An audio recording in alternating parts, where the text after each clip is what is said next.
Hello दोस्तों, love 23 land दिल से बाय नीलू को इतना प्यार देने के लिए तहे दिल से शुक्रिया। मैं हूं नीलू शर्मा। जिस तरह आप मेरी कहानियों को पसंद कर रही हैं, उससे मुझे मोटिवेशन मिल रही है कि मैं और भी अच्छी से अच्छी कहानियां आपके लिए लिखूं। ये सिर्फ कहानियां ही नहीं, बल्कि कुछ मेरी जिंदगी में आए लोगों के एहसास हैं। मेरी कोशिश रहेगी कि मैं आपके लिए समाज के अलग अलग हिस्सों की तस्वीर पेश करूं, जो हमें एक सही सोच दे। आज की कहानी कुछ इस तरह से है।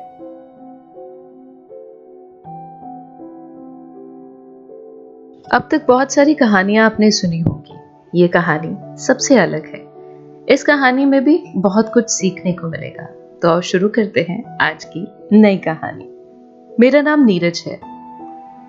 एक शादी पर जाने का न्योता मिला था मुझे, पर मैं वहां जाना नहीं चाहता था।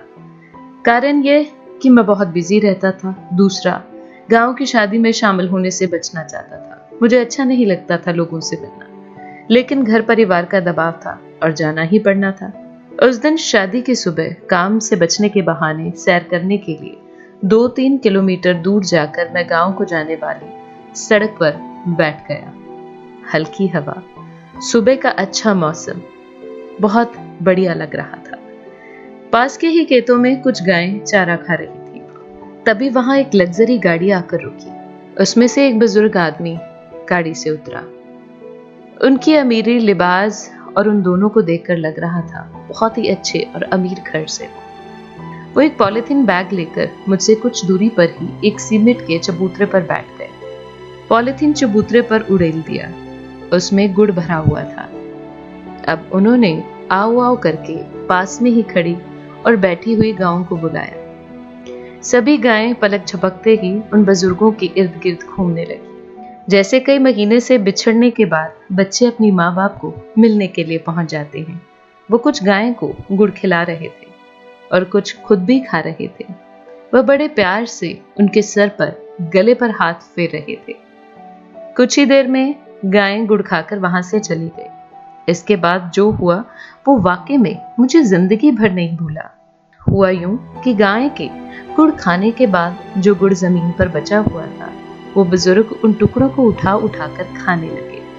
मैं उनकी इस पूरी क्रिया को देख रहा था और हैरान हुआ कि वो एक एक टुकड़ा उठाकर जूठे गुड़ को खा रहे हैं और गुड़ खाने के बाद वो अपनी गाड़ी की ओर चल पड़े। मैं दौड़कर उनके पीछे गया और बोला, अंकल जी माफी मांगता हूँ, पर अभी जो हुआ उसने मेरा दिमाग घुमा के रख दिया है। क्या आप मेरी इस जिज्ञासा को शांत करेंगे? आप इतने अमीर होकर भी गाय का जूठा गुड़ क्यों खा रहे हैं? मैं इसको जानना चाहता हूँ। मेरे इस बात पर पूछने पर उन दोनों के चेहरे पर हल्की सी मुस्कान थी। उन्होंने कार का गेट वापस बंद कर बाहर आकर मेरे कंधे पर हाथ रख वापस सीमेंट के चबूतरे पर आकर खड़े हो गए और बोला कि ये तुम जूठे जो गुड़ के टुकड़े देख रहे हो, मुझे इससे स्वाद आज तक कुछ नहीं लगा। जब भी मुझे वक्त मिलता है, मैं अक्सर इसी जगह आकर अपनी आत्मा में इस गुड़ की मिठास को घोलता हूँ। मुझे शांति मिलती है। मैं अब भी नहीं समझ पा रहा था कि आखिरकार वो अंकल ऐसा क्यों बोल रहे हैं। फिर उस अंकल ने एक बात बताई। कहते कि आज से 40 साल पहले की बात है। उस वक्त में मैं 22 साल का था। घर में जबरदस्त कलह के कारण मैं घर से भाग गया। परंतु हुआ यूं कि ट्रेन में कोई मेरा सामान और पैसे चुरा कर ले गया। एक अजनबी से छोटे में शहर में मेरा कोई नहीं था। बहुत गर्मी, खाली जेब और 2 दिन से भूखे रहकर इधर उधर भटकता रहा। शाम को भूख मुझे निकलने के लिए तड़प रही थी। तभी इसी जगह ऐसी एक गाय को एक बुजुर्ग आकर गुड़ डालकर जाता था। यहाँ एक पीपल का पेड़ हुआ करता था। तब चबूतरा नहीं था। मैं उसी पेड़ की जड़ों पर बैठा भूख से बेहाल हो रहा था। मैंने देखा कि गाय ने गुड़ छुआ भी नहीं और उठकर वहां से चली गई। मैं कुछ देर बाद सोचता रहा, फिर मैंने वो सारा गुड़ खा लिया और मेरी आत्मा को शांति मिल गई।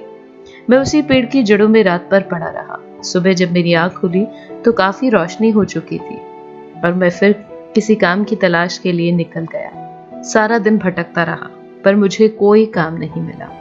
थकान भरे दिन ने मुझे वापस उसी जगह निराश और भूखा खाली पेट लौटा दिया। शाम ढल रही थी। कल और आज में कुछ भी तो नहीं बदला था। वही पीपल, वही भूखा और वही गाय।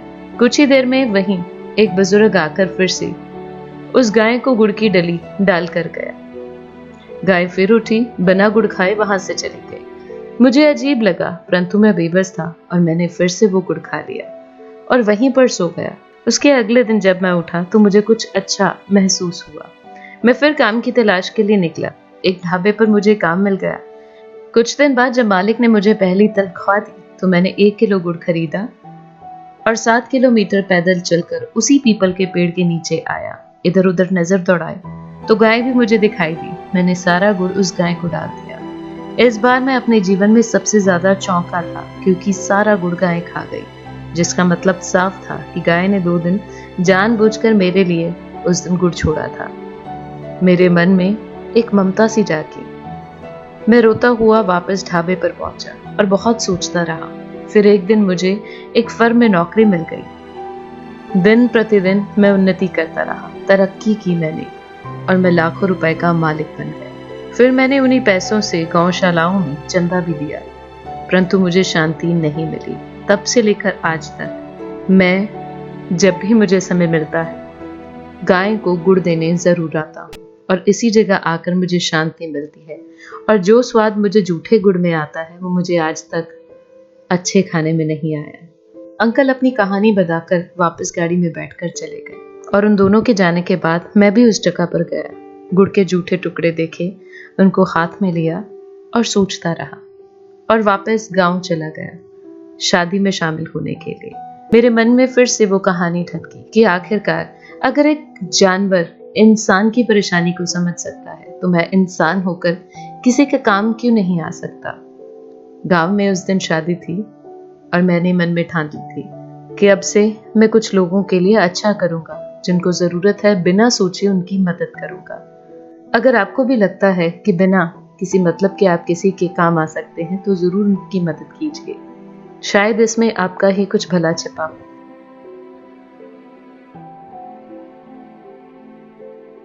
कैसी लगी आज की कहानी? कमेंट बॉक्स में मुझे आप बता सकते हैं। अगर आपके पास भी कोई कहानी है जिसको आप सबके साथ शेयर करना चाहते हैं तो आप मुझे love23land@gmail.com पर मेल कर सकते हैं।